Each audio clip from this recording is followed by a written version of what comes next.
नमस्कार, मैं कमलेश कबीर आपका एक बार फिर स्वागत करता हूं इस नए एपिसोड में।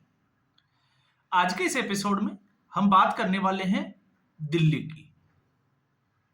और आज के इस एपिसोड में हम चुनाव परिणाम की चर्चा नहीं करने वाले, हम बात करने वाले हैं दिल्ली के बजट की, या फिर हम बात करने वाले हैं किसकी गारंटी सही साबित होगी इसके ऊपर। और मैं उम्मीद करूंगा वीडियो में आप अंत तक बने रहें, क्योंकि कुछ फैक्ट्स के साथ हम बात करने वाले हैं। सबसे पहले हम बात करते हैं 1947 से। 1947 में जब देश आजाद हुआ और उसके बाद लंबे अरसे तक भारत के ऊपर कांग्रेस पार्टी ने शासन किया। और कांग्रेस पार्टी ने जब शासन किया तो राजीव गांधी ने खुद स्वीकार किया संसद में कि वो 1 रुपया जब बेचते हैं तो वो 15 पैसे हो जाते हैं, जिस स्कीम में जहां तक उसको पहुंचाना है वहां तक जाते जाते। तो इसका मतलब भ्रष्टाचार। तो भ्रष्टाचार जो है वो चरम पे था। और फिर उसके बाद में भारतीय जनता पार्टी की भी सरकार बनी और 2011 में जिस तरीके से इंडिया अगेंस्ट करप्शन एक मूवमेंट चला और उस मूवमेंट से एक पार्टी का जन्म हुआ, आम आदमी पार्टी, अरविंद केजरीवाल की पार्टी। अब ये ट्रेंड जो है वो वोट हासिल करने का ये बदल चुका। और कैसे बदला? अब जो है वो लालच दिया गया फ्री बीज की रेवड़ी का। तो फ्री बीज की रेवड़ी में अगर हम बात करें तो कल्याणकारी योजना में स्वास्थ्य और शिक्षा, इसके ऊपर जो है वो काम होना चाहिए, इसमें कतई कोई बुराई नहीं है। लेकिन मन में सवाल दूसरा भी उठता है। और दूसरा सवाल कौन कौन से हैं? एक सवाल यह उठता है कि एक व्यक्ति जो लोकसभा का चुनाव लड़ता है, अगर वो कम से कम 10 करोड़ रुपए भी चुनाव जीतने के लिए अपने चुनाव प्रचार में खर्च करता है, तो फिर उसकी इनकम कितनी होगी? क्या वो 5 साल में इतने पैसे कमा लेता है? और अगर 5 साल में उसकी इनकम से इतना पैसा नहीं बनता है, तो आखिर फिर वो अपने पैसे को कवर कहां से करता है? तो अब आप समझ गए होंगे कि भ्रष्टाचार का तरीका क्या है। चुनाव में पैसा खर्च होता है, उस पैसे को कैसे रिकवर, क्योंकि अपने जेब से पैसा देके समाज सेवा कोई राजनेता करता हो ऐसे तो जो है वो कम ही समझ में आता है। फंडिंग जो है वो इसका दूसरा। तो फंड कंपनियां करती है, कंपनियां क्यों करती है वो भी आपको पता है। अब हम आते हैं जिस तरीके से इस वक्त दिल्ली के विधानसभा चुनाव में एक केजरीवाल की गारंटी और दूसरी मोदी की गारंटी, ये दोनों गारंटियों का जोर रहा। और इन दोनों गारंटियों में सवाल यह था कि क्रेडिबिलिटी किसकी ज्यादा है, डिलीवर कौन ज्यादा कर रहा है। तो उसमें नरेंद्र मोदी का पलड़ा भारी निकला और नरेंद्र मोदी की वजह से भारतीय जनता पार्टी की 27 साल बाद दिल्ली में सरकार बन गई। अब भारतीय जनता पार्टी की सरकार तो बन गई, लेकिन सवाल फिर वही हमारा खड़ा हो जाता है और दिमाग में जो है वो क्वेश्चन भी आना चाहिए। क्योंकि जब हम इस मुद्दे पर अरविंद केजरीवाल की पार्टी आम आदमी पार्टी को कटघरे में खड़ा कर चुके हैं, तो फिर सवाल जो है वो भारतीय जनता पार्टी के ऊपर भी उठता है। और ये सवाल ऐसे हैं जो देश हित के अगर आप ध्यान में रखते हुए इनके बारे में सोचते हो, तो फिर हमें लगता है कि कुछ चीजें जो है वो गलत दिशा में जा ही रही है। अब जब मैं ऐसा कह रहा हूं तो मैं क्यों कह रहा हूं, इसके लिए कुछ मैंने फैक्ट्स भी निकाले हैं। और इससे पहले मैंने 2 राज्यों की बात भी की थी कि अरविंद केजरीवाल ने फ्री बीज की रेवड़ी से 2 राज्यों में सरकार बनाई। एक जो कि पूर्ण राज्य नहीं है, अर्ध राज्य का है और कैपिटल है, नेशनल कैपिटल दिल्ली, वो अब हाथ से चली गई। 11 साल उस पर शासन रहा। और उसके अलावा पंजाब। तो आप 10 दिन पहले का मेरा एक वीडियो है पंजाब में खतरे की आहट, आप देखिएगा, वो मैंने पहले डाला हुआ है। और उसमें मैंने जिस तरीके से 2019 के बाद का एक आंकड़ा रखा कि साल दर साल जो है वो पंजाब सरकार जो है वो आउट ऑफ बजट काम कैसे कर रही है। बिजली की सब्सिडी देने की वजह से जो कैप्टन अमरिंदर सिंह के टाइम पे 12,000 करोड़ या 20,000 करोड़ रुपए जो है वो ओवर जा रहा था, वो अब 30 से 35,000 करोड़ रुपए जो है वो ओवर जा रहा है। और ये लगातार 3,60,000 करोड़ के आसपास पंजाब का कर्जा बढ़ गया है। मैं उम्मीद करूंगा अगर आपको ये देखना है तो आप जो है वो मेरा 10 दिन पहले का ये वीडियो जरूर देखें। उस वीडियो में पूरे 15 मिनट के आसपास का वीडियो है, पूरे फैक्ट्स रखे हुए हैं। इसमें मैं पूरे फैक्ट्स तो नहीं रख पाऊंगा। और उसमें हमने ये भी बात की थी कि महिलाओं को 1,000 रुपए की जो गारंटी दी थी केजरीवाल ने, वो पंजाब में पूरी क्यों नहीं हुई? क्योंकि उसके लिए बजट में कोई प्रावधान रखा ही नहीं था सरकार ने। सरकार के पास पैसा ही नहीं है। सरकार लोन लेती है, सब्सिडी में चला जाता है। तो आखिर पंजाब सरवाइव करेगा कैसे? दूसरा, जब हम दिल्ली की बात करते हैं तो दिल्ली जो है वो ऑलरेडी दिवालिया घोषित है। अब कैसे घोषित है उसके अगर आप समझोगे फैक्ट्स को, तो देखिए, अगर दिल्ली दिवालिया घोषित नहीं होती, अगर उसका बजट सरप्लस होता, तो अरविंद केजरीवाल सीएजी की जो रिपोर्ट थी उसको रोकता क्यों? आखिर केग की जो रिपोर्ट है वो किस तरफ इशारा कर रही है, वो भी समझने की जरूरत है। दूसरा, अगर दिल्ली में आम आदमी की पार्टी की सरकार जो है वो सब कुछ सही कर रही थी और अरविंद केजरीवाल ये दावा करता है कि खजाना भरा हुआ है, केजरीवाल के पास पैसे की कमी नहीं है, तो 5 साल में केजरीवाल ने कोई भी काम किया क्यों नहीं? ना सड़कें सही हुई, ना पानी की व्यवस्था हुई, ना यमुना साफ हुई, ना कूड़े के पहाड़ हटे, बल्कि कूड़े को उठाया ही नहीं जा रहा। ये एक नई समस्या और प्रदूषण, हम उन पे बात नहीं कर रहे। दावा किया गया स्कूलों को लेकर, लेकिन 3 लाख बच्चों को जो है वो स्टेशनरी ही अवेलेबल नहीं करवाई, और ये मामला जो है वो हाईकोर्ट में चल रहा है।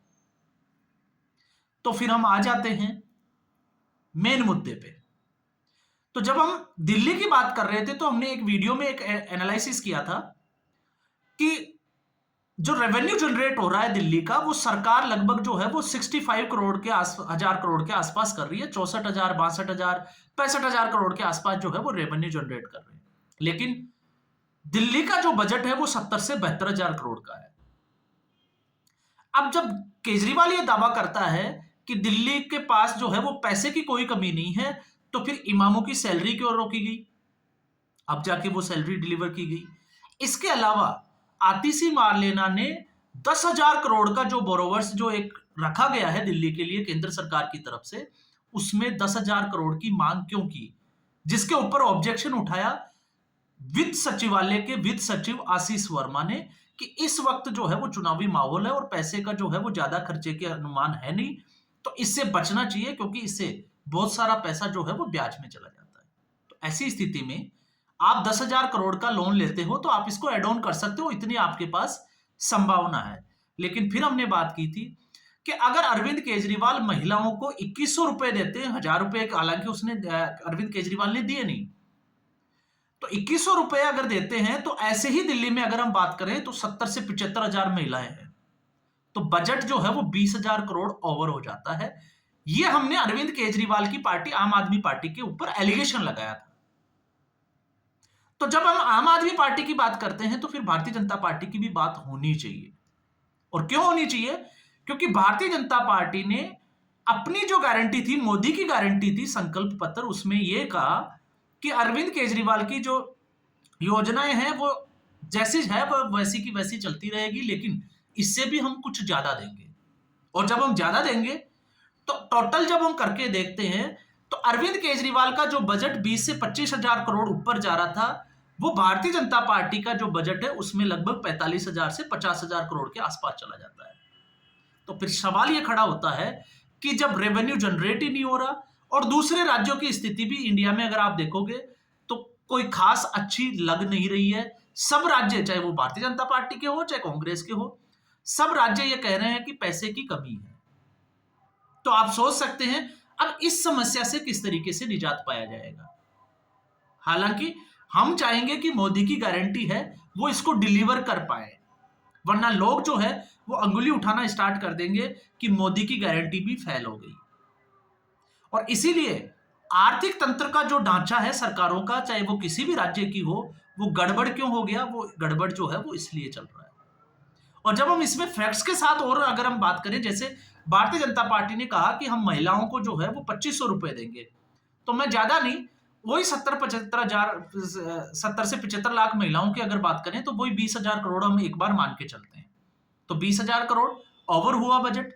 इसके अलावा सिलेंडर के ऊपर 500 रुपए सब्सिडी दी जाएगी गरीब औरतों को, तो लगभग जो है वो 1,000 करोड़ के आसपास ये पैसा जो है वो सब्सिडी में जाएगा। फिर हम बात करते हैं कि होली और दिवाली को एक सिलेंडर फ्री दिया जाएगा, तो अगर 2 सिलेंडर साल के फ्री दिए जाते हैं तो फिर ये बजट भी जो है वो 300 करोड़ के आसपास चला जाता है।